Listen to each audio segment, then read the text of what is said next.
Hello everyone, welcome to NCERT novel. आज हम लोग इस वीडियो में एक न्यू सीरीज़ स्टार्ट करने जा रहे हैं। ये हमने जनरल स्टडीज़ की रखी है। इसमें जीएस के जितने भी सब्जेक्ट्स होते हैं, ज्योग्राफी, हिस्ट्री, पॉलिटी, इकोनॉमिक्स, ये सारे रहेंगे। इसके अलावा इन्वायरमेंट और करंट अफेयर्स भी आगे देखेंगे, ऐड कर लेंगे। अगर इसका फीडबैक अच्छा मिला, रिस्पॉन्स आप लोग को ये पसंद आए वीडियो सीरीज़, तो फिर उसको भी ऐड कर लेंगे। ठीक है, तो इसमें हम एक वीडियो में 15 क्वेश्चन अभी रख रहे हैं। इसका सेट 1 है, ज्योग्राफी का है। और इसमें भी सब्जेक्ट में भी हम क्या करेंगे, हम एक एक चैप्टर वाइज लेंगे। तो इसमें जो क्वेश्चंस रहेंगे, नंबर ऑफ क्वेश्चंस, उनका लेवल जो रहेगा वो कि बेसिक भी रहेगा, थोड़े मॉडरेट लेवल भी रहेगा और एडवांस भी रहेगा। तो ये जब आप सॉल्व करेंगे तो इसमें आपको समझ में आ जाएगा। इसमें दो चीज़ें हैं, इसमें टाइमर हम यहाँ पे लगाएंगे, आप टेस्ट दिएगा। ये 15 क्वेश्चन का टेस्ट है, ठीक है। तो उसको आप टेस्ट दिएगा, आप खुद भी देखेंगे कि आप कितना कर पा रहे हैं। बाद में हम इसको एक्सप्लेन सारे क्वेश्चंस कर देंगे अच्छे से, ठीक है। जहाँ पे थोड़ी डिटेल की ज़रूरत होगी वहाँ पे डिटेल कर लेंगे।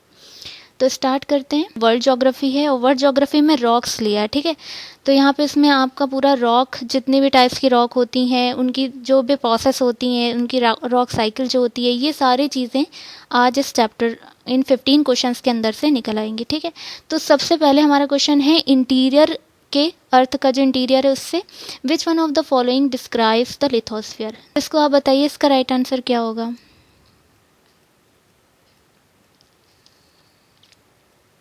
देखिए, इसका राइट आंसर होगा क्रस्ट एंड अपर मेंटल, ठीक है। Sir B, crust and upper mantle. अब देखिए इस फिगर में के थ्रू हम आपको समझाते हैं।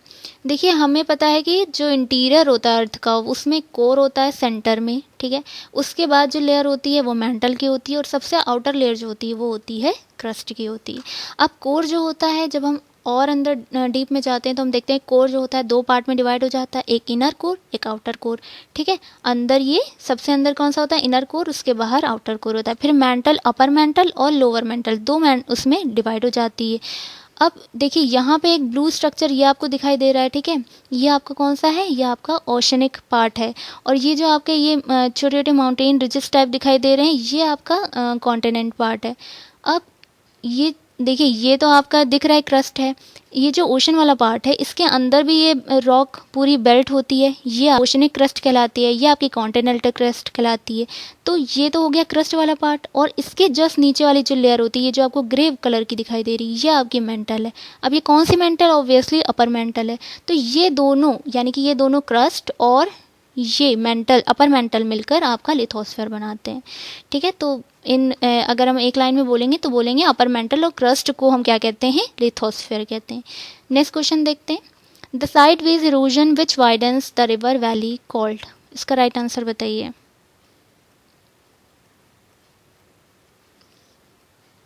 देखिए, इसका राइट आंसर है साइड कोरोजन। अब देखिए कैसे, यहाँ पर सबसे पहले ये देखिए जो हमने हाईलाइट जिसे किया है, sideways erosion which widens the river valley called, उसे क्या कहते हैं, ठीक है। तो साइड कोरोजन आ रहा है।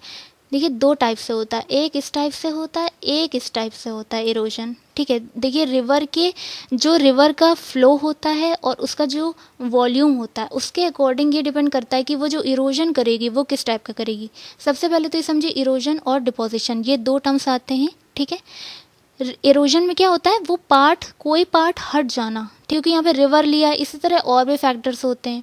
अब यहाँ पे रिवर की बात हो रही है तो रिवर के इरोजन की बात है, ठीक है। इसी अब डिपोजिशन जो होता है उसमें क्या हो जाता है, वो डिपॉजिट हो जाती है, डिपॉजिट करती है कुछ। रिवर जब डिपॉजिट करेगी तो जो बॉडी बनेगी, जो स्ट्रक्चर बनेगा, तो वो डिपोजिशन वाला पार्ट में आ जाता है।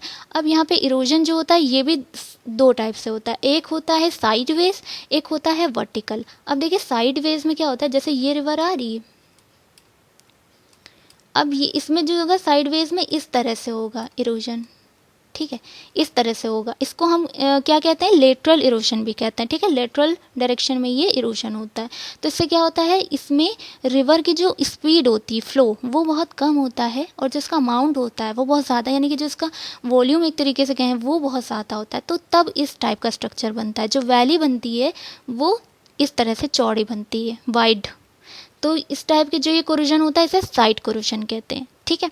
अब सेकेंड, रिवर का जो फ्लो मान ली बहुत ज़्यादा है, रिवर का फ्लो ज़्यादा होगा और उसका जो सरफेस एरिया जो होगा एरिया वो कम होगा, तो वो क्या होगा, जो नीचे जो उसका जो बॉडी होगी उसका पूरा प्रेशर जो होगा इस पे लगेगा, तो इसकी वजह से बहुत ही ज़्यादा डीप वैली बनती है। जो वैली बनती है वो डीप वैली बनती है। इस तरह से उसमें इस डायरेक्शन में इरोजन होता है। ठीक है, तो ये साइडवेज इरोजन हो गया, ये आपका वर्टिकल इरोजन हो गया। अब ये चीज़ समझ में आ गई कि डीप वैली कब बनती है और ये वाइड वैली कब बनती है। ये डिपेंड करता है साइडवेज इरोजन हो रहा है या फिर आपका वर्टिकल इरोजन हो रहा है। ठीक है, तो ये चीज़ समझ में आ गई। नेक्स्ट चलते हैं। Which one of the following mountains is formed due to convergence of one oceanic and one continental plate. बताइए इसमें।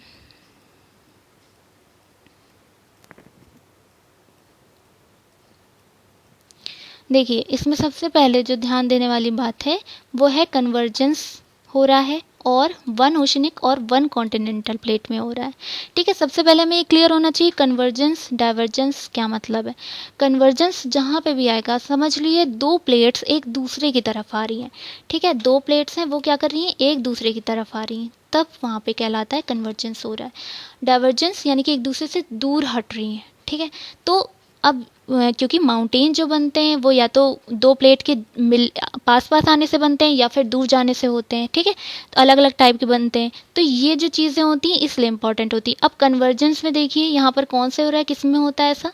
एंडीज़ जो है आपकी साउथ अमेरिका की एंडीज़ जो सबसे लंबी माउंटेन रेंज है ये एंडीज़, ये इसका बहुत अच्छा एग्जाम्पल है। ठीक है, तो ये बनती है वन ओशनिक और वन कॉन्टिनेंटल प्लेट। अब देखिए ये चीज़ समझ आ गई कि ये दोनों प्लेट एक दूसरे की तरफ आ रही हैं। अब जब ये दोनों प्लेट एक दूसरे की तरफ आ रही हैं तो इनमें से कौन सी ऊपर आएगी कौन सी नीचे, एक क्योंकि एक दूसरे के पास आएंगी तो एक प्लेट ऊपर उठेगी एक नीचे जाएगी। अब ये भी क्वेश्चन बनता है कौन सी ऊपर जाएगी कौन सी नीचे जाएगी, तो इसमें से हमेशा ओशनिक प्लेट जो होती है वो नीचे जाती है। ठीक है, क्योंकि ये थोड़ी सी थिनर होती है, हॉट होती है, तो ये नीचे जाती है। और वहीं आपकी कॉन्टिनेंटल प्लेट जो होती है वो काफ़ी टफ होती है। ठीक है, सख्त होती है, बहुत ज़्यादा थिकर होती है, तो वो ऊपर चढ़ती है। तो ये इनकी डेंसिटी पे डिपेंड करता है। तो कॉन्टिनेंटल प्लेट जो होगी ये ऊपर जाएगी और फिर क्या होगा जब ये आपस में इस तरह से ओवरलैप करेंगे तो इस तरह से आपका स्ट्रक्चर बनने लगेगा और ये आपका बन जाएगा माउंटेन। ठीक है, तो ये इस तरह से प्लेट के मूवमेंट पे डिपेंड करता है। अब ये तो हो गया कन्वर्जेंस की वजह से हो रहा है। अब इसी तरह डाइवर्जेंस में क्या होगा, दो प्लेट एक दूसरे से दूर जाएंगी, तो वहाँ पे आपने सुना होगा जो हम कहते हैं रिफ्ट वैली बनती हैं, जो हिंदी में कहते हैं भ्रंश बनती है ना, कि वहाँ पे भ्रंश पड़ जाता है, क्रैक पड़ जाता है। तो वो जो होता है रिफ्ट वैलीज जो होती हैं वो किसके एग्जाम्पल होती हैं, वो डाइवर्जेंस की वजह से बनती हैं, दो प्लेट्स के डाइवर्जेंस की वजह से बनती हैं। ठीक है, तो ये चीज़ आपको समझ में आ गई होगी। Volcanic eruption is accompanied by earthquakes. Statement 2 है volcanoes erupt water vapors and dust particles in the atmosphere. अब देखिए इसमें ऑप्शन में कह रहा है कि दोनों स्टेटमेंट अपने में सही हैं और स्टेटमेंट 2 जो है वो सही एक्सप्लेनेशन है स्टेटमेंट 1 का। सेकंड में कह रहा है कि दोनों सही हैं लेकिन स्टेटमेंट 2 जो है वो 1 का सही एक्सप्लेनेशन नहीं है। थर्ड में कह रहा है कि स्टेटमेंट 1 सही है और सेकंड गलत, और फोर्थ में कह रहा है कि 1 गलत है और आपका सेकंड जो है वो बिल्कुल सही है। तो इनमें से बताइए आप।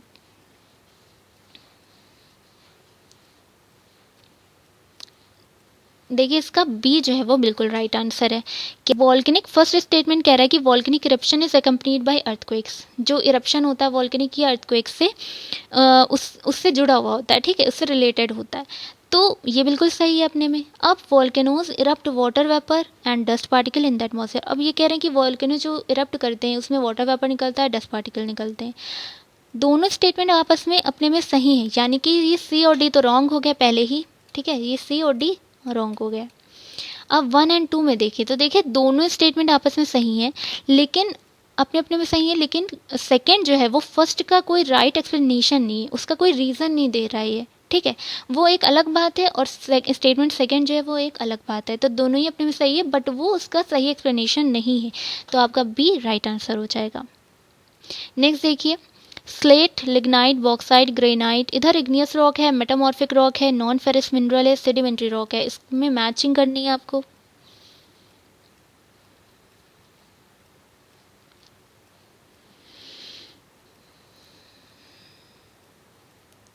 चलिए देखते हैं। देखिए स्लेट जो है ये आपका मेटामॉर्फिक रॉक हो जाती है। लिग्नाइट ये आपकी सेडिमेंट्री रॉक है। बॉक्साइट ये आपका नॉन फेरस मिनरल है, ठीक है, ये एल्युमिनियम ओर है। ग्रेनाइट ये आपकी इग्नियस रॉक है, ठीक है। सबसे पहले देखिए रॉक जो होते हैं यहाँ पे समझना पता होना ज़रूरी है, जो इसके टाइप्स होते हैं 3 टाइप के होते हैं, इग्नियस, मेटामॉर्फिक, सेडिमेंट्री, ठीक है।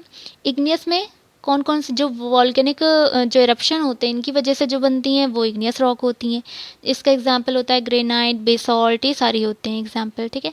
इसमें इसमें भी 2 टाइप की आती हैं इग्नियस रॉक को फर्दर आप डिवाइड करते हैं 2 उसमें, एक इंट्रूसिव एक एक्सट्रूसिव, ठीक है। इसको अगर डिटेल में जानना है आपको तो ये मेरा एनसीईआरटी का वीडियो है क्लास 7th का, इसमें बहुत अच्छे से बेसिक एकदम तरीके से समझाया है एक एक चीज़, क्योंकि इसमें ग्रेन साइज़ बहुत मैटर करता है, बहुत सारी चीज़ें होती हैं इस चैप्टर में, तो यहाँ पे सारी चीज़ें तो हम नहीं बता सकते हैं, तो उसको डिटेल में अगर रॉक्स को जानना है पूरे सिस्टम को तो आप इस चैप्टर को ज़रूर देखिएगा। इसके बाद देखिए इंट्रूसिव एक्सट्रूसिव हो गया, उसके बाद सेडिमेंट्री रॉक्स आती हैं। इसमें क्या होती है, लेयर्स फॉर्म होती हैं, लेयर्स होती हैं, इसी में क्या मिलते हैं, फॉसल्स मिलते हैं। इग्नियस रॉक में कभी भी फॉसल्स नहीं मिलते हैं। ये सारे क्वेश्चन बनते हैं, ठीक है। फिर आता है मेटामॉर्फिक रॉक। ये क्या होता है, एक टाइम के बाद इग्नियस रॉक और सेडिमेंट्री रॉक ये दोनों बहुत ही ज़्यादा हाई टेम्परेचर प्रेशर पे क्या होते हैं, चेंज हो जाते हैं। अपना जो इनका पूरा जो स्ट्रक्चर होता है वो पूरे चेंज हो जाता है और किस में कन्वर्ट हो जाते हैं, मेटामॉर्फिक रॉक में हो जाते हैं। तो ये आपको स्लेट में देखने को मिलता है, स्लेट उसका एग्जाम्पल है। इसके बाद बॉक्साइट, ये कैसा है, नॉन फेरस मिनरल है, ठीक, क्यों, क्योंकि ये एल्युमिनियम का ओर है। तो इसका कौन सा हो जाएगा, 2 4 3 1, ये आपका बी हो जाएगा ऑप्शन। चलिए नेक्स्ट देखते हैं। What is the correct sequence from the smallest to the largest grain of the following types of clastic rocks? देखिए ग्रेन से आ गया। अब देखिए इसमें जो सीक्वेंस लगाना है स्मॉलेस्ट ग्रेन से लार्जेस्ट ग्रेन की तरफ जो जा रहा है वो सीक्वेंस लगाना है। तो अब देखिए सबसे पहले यहाँ पे हैं कौन कौन सी चीज़ें, इनको देख लेते हैं। शेल है आपका, सैंडस्टोन है, कॉन्ग्लोमरेट है, सिलस्टोन है। तो देखिए देखने से पता चला कि अगर आपको थोड़ा बहुत पता होगा इनके बारे में तो कॉन्ग्लोमरेट जो होगा वो सबसे बड़ा होगा, इसके ग्रेन जो होते हैं वो लार्जेस्ट सबसे बड़े बहुत बड़े होते हैं इसके। उससे कम आता है, उससे पहले आएगा आपका सैंडस्टोन, ये कंफर्म हो गया। अगर मान लीजिए सिलस्टोन में कन्फ्यूज़न भी हो रहा है तो। और आपका शेल जो होता है वो सबसे छोटा है इधर, इसमें जितने भी यहाँ पे आपको दिख रहे हैं इसमें शेल जो होता है सबसे छोटा होता है। तो शेल 1 नंबर पे आ जाएगा, कॉन्ग्लोमरेट लास्ट नंबर पे आ जाएगा। तो आपका राइट आंसर हो जाएगा बी, ठीक है। इसमें शायद हमने आपको टाइम नहीं दिया बताने के लिए। चलिए नेक्स्ट देखते हैं। Sinkhole is a phenomena of, इसको बताइए।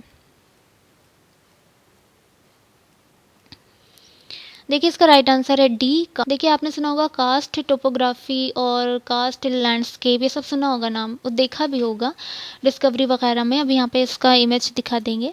बेसिकली ये जो कास्ट लैंडस्केप होता है ये आपका जो लाइम होता है या फिर सॉल्युबल जो मिनरल्स होते हैं ये उनसे बनी हुई होती है। और ये ऊंची ऊंची वर्टिकल टाइप की रॉक्स होती हैं, बहुत ही बड़े एरिया में ये देखने को मिलती हैं।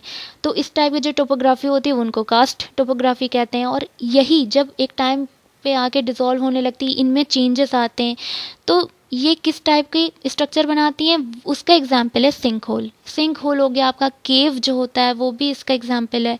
इस फिगर में देख लीजिए, ये जो आपको दिख रहे हैं ना वर्टिकल, ये सब पूरे ये सब ये कहलाती है कास्ट टोपोग्राफी। नेक्स्ट देखिए, पेनाप्लेन इज अ रिलेटेड टू,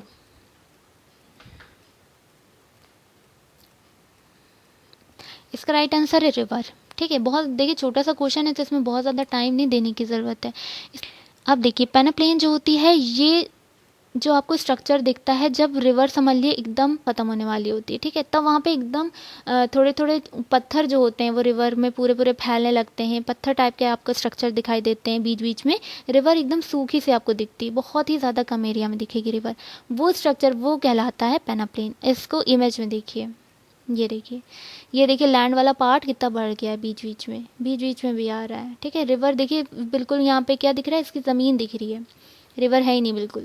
तो ये वाला जो कहलाता है स्ट्रक्चर ये पेनाप्लेन कहलाता है। तो ये किससे रिलेटेड है, ये रिवर से रिलेटेड है। नेक्स्ट क्वेश्चन देखिए, the unconsolidated rock material deposited by surface wash at the base of a cliff is called, बताइए फिर।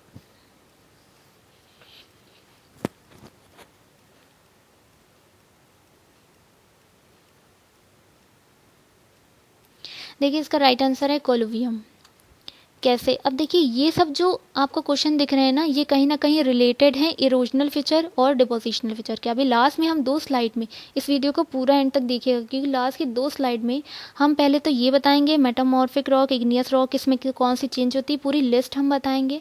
इसके अलावा हम एयर, वाटर, ग्लेशियर, इन सब के इरोजनल और डिपोजिशनल फीचर के नाम बताएंगे क्योंकि इन्हीं से क्वेश्चन आता है इनमें। अब देखिए इसका जो राइट आंसर है कोलुवियम है। कैसे? देखिए अनकंसोलिडेटेड रॉक मटेरियल जो होता है, मतलब कि ये सीमेंटेड टाइप का नहीं होता है। इसमें जो मिनरल्स, जो आइंस होते हैं आपस में बहुत ज़्यादा जुड़े हुए नहीं होते हैं, सीमेंटेड नहीं होते हैं, टेम्परेरी रफ टाइप के होते हैं। और जो एक क्लिफ जो होती है आपकी क्लिफ, उसके बेस के पास में देखिए अलग अलग टाइप के आपको पैचेस टाइप दिखेंगे।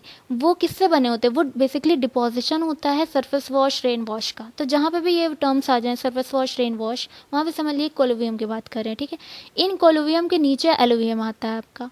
अब देखिए इसको आप फिगर में देखिए, ये आपकी पूरी क्लिफ है, इसमें देखिए ये जो पैचेस दिख रहे हैं ये आपके हैं कोलुवियम, ठीक है। ये पैचेस दिख रहे हैं ना, ये सरफेस वॉश, रेन वॉश का डिपोजिशन है। रॉक मटेरियल ये एक डिपोजिशन है अनकंसोलिडेटेड, तो ये जो है आपका कहलाता है कोलुवियम।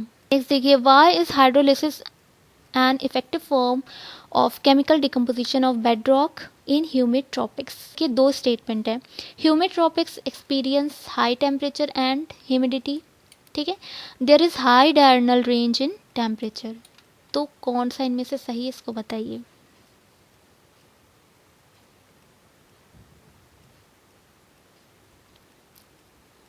देखिए इसमें दोनों सही हैं, बोथ 1 and 2 इसका राइट है आंसर।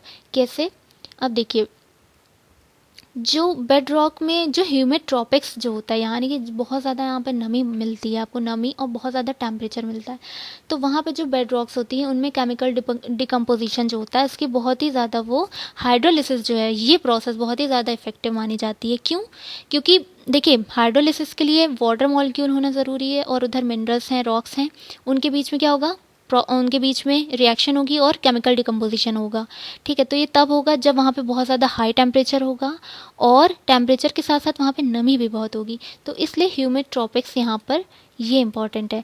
अब ह्यूमिड ट्रॉपिक्स में इन्होंने क्या कहा है, फर्स्ट में humid tropics experience high temperature and humidity. यहाँ पे क्या होता है, हाई टेम्परेचर बहुत ज़्यादा मिलता है और ह्यूमिडिटी मिलती है। ये 1 बिल्कुल सही है, ये इसका एक रीज़न है इफेक्टिव फॉर्म होने का। दूसरा, high diurnal range in temperature, मतलब ऐसा नहीं कि सीजनल है टेम्परेचर, कि कभी बहुत ज़्यादा ठंड पड़ रही है, कभी ज़्यादा बहुत गर्मी पड़ रही है, ऐसा नहीं। वहाँ पे हर दिन बहुत ही ज़्यादा टेम्परेचर रहता है, ठीक है। तो ये दोनों ही फैक्ट्स जो हैं आपके, ये इफेक्टिव फॉर्म शो करते हैं हाइड्रोलिसिस के लिए। तो यहाँ पे कौन सा हो जाएगा, बोथ 1 and 2 हो जाएगा। अब नेक्स्ट देखिए, which one of the following is not a glacio fluvial depositional feature. ये अच्छा क्वेश्चन है, इसको ध्यान से बताइए।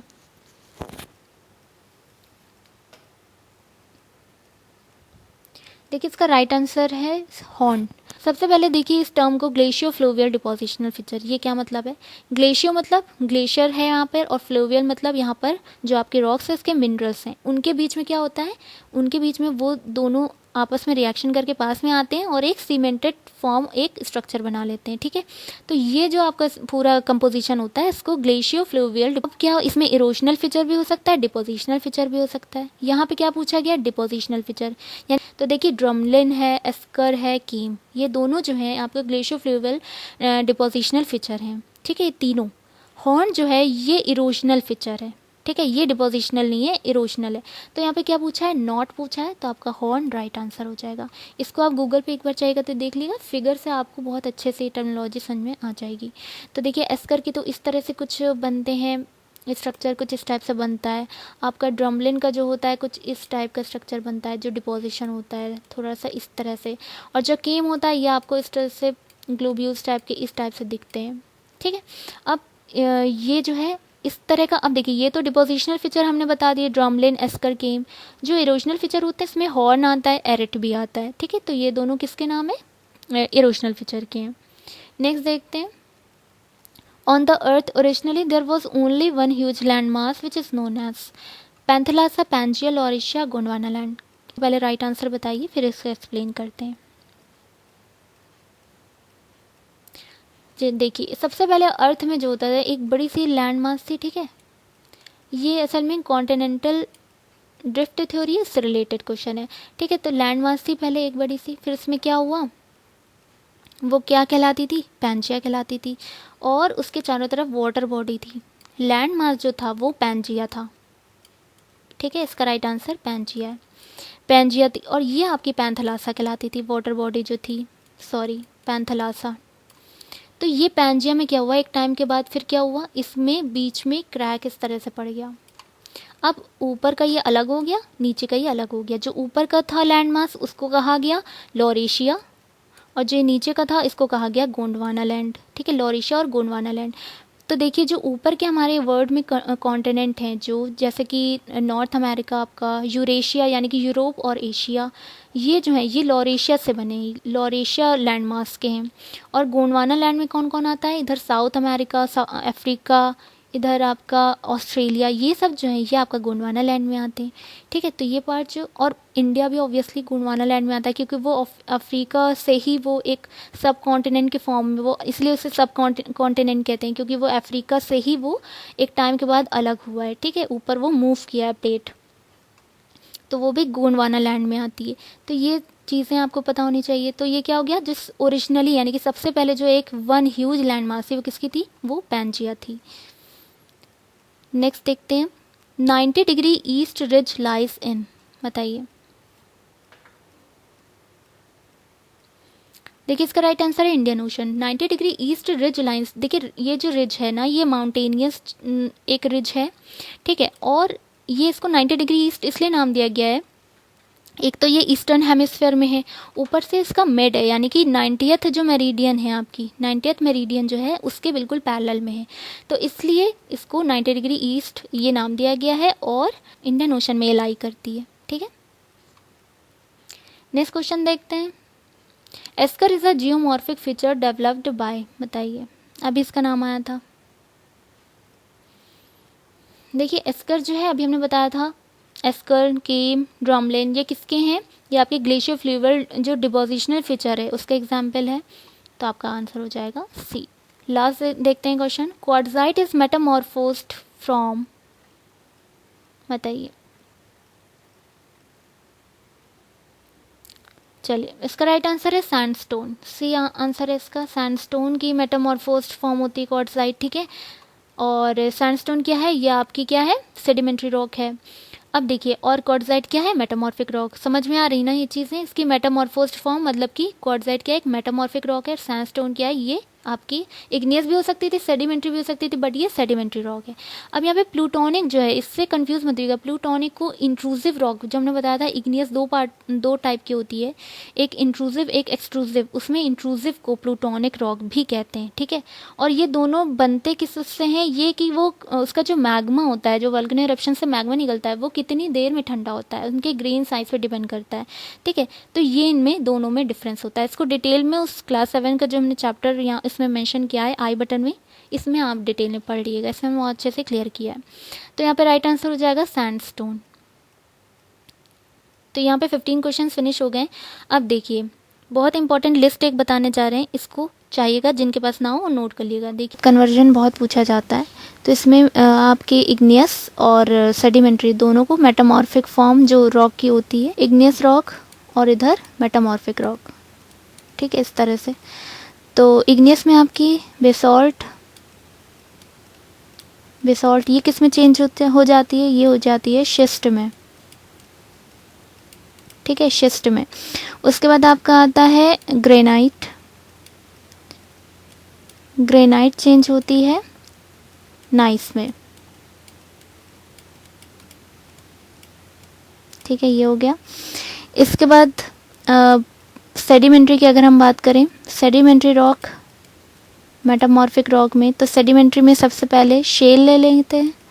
शेल जो होती है ये चेंज हो जाती है स्लेट में, याद करते चलिएगा।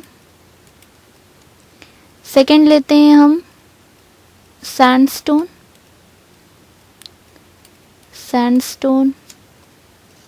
अब देखिए सैंडस्टोन और कॉन्ग्लोमरेट ये दोनों अलग अलग हैं, हमने यहाँ पे स्लैश लगा दिया है, लेकिन ये दोनों अलग अलग हैं। ठीक है, ग्रेन साइज में फ़र्क होता है। तो सैंडस्टोन और कॉन्ग्लोमरेट ये दोनों ही कन्वर्ट होते हैं क्वार्टजाइट में, क्वार्टजाइट में कन्वर्ट हो जाते हैं। इसके बाद अगर हम बात करें लाइमस्टोन की, अब देखिए लाइमस्टोन है, चौक है, डोलोमाइट है, चौक, ये अलग अलग नामों से पूछ लेते हैं, कन्वर्जन इनका एक ही होता है। डोलोमाइट है, ये किस में चेंज हो जाते हैं, ये मार्बल में चेंज हो जाते हैं, मार्बल में, ठीक है। तो ये आपकी लिस्ट हो गई, इसको याद रखिएगा। इसके बाद मैंने बताया था लैंडफॉर्म्स होते हैं, उनके अलग अलग इरोजनल और डिपोजिशनल फीचर से क्वेश्चन बनते हैं। तो यहाँ पे वो हम आपको एक छोटी सी लिस्ट जो इम्पोर्टेंट पूछे जाते हैं वो दे देते हैं। लैंडफॉर्म्स में एयर की बात करें तो देखिए एयर का ज़्यादातर जो होता है वो इरोजनल और डिपोजिशनल वो कहाँ होगा, डिजर्ट में होगा ऑब्वियसली। देखिए पेनाप्लेन जो होता है ये रिवर का भी होता है और एयर का भी इरोजनल फीचर होता है, ठीक है। ज़्यादा इम्पॉर्टेंट जो होता है वो रिवर के केस में होता है क्योंकि वहाँ पे रिवर एकदम एंड पे होती है। इसके बाद आपने पढ़ा होगा मशरूम रॉक फॉर्म होते हैं, मशरूम रॉक ये डिजर्ट में देखने को मिलता है, ठीक है। तो ये भी एयर की वजह से, तो ये स्ट्रक्चर फॉर्म होता है मशरूम रॉक। अब अगर हम एयर की वजह से डिपोजिशन की बात करें तो आपको मिलेंगे सैंड ड्यून्स, देखे होंगे जो आप लोगों ने, सैंड ड्यून्स होते हैं। इसके अलावा यही जो ड्यून्स होते हैं ये बहुत ही लार्ज जब एरिया में होते हैं तो उन्हें क्या कहते हैं, लोएस कहते हैं, लोएस। चाइना में इसका बहुत अच्छा एग्जाम्पल है लोएस का। चलिए अब एयर हो गया, नेक्स्ट देखते हैं ग्लेशियर। ग्लेशियर का देख लेते हैं। देखिए ग्लेशियर में इरोजनल फीचर में आपका आ जाएगा हॉर्न्स आ जाएगा, हॉर्न्स, एरेट, ठीक है, ये दो नाम याद रखिएगा। इधर डिपोजिशनल फीचर्स में आपका मोरेन्स आ जाएगा, ग्लेशियल मोरेन्स जिन्हें कहते हैं,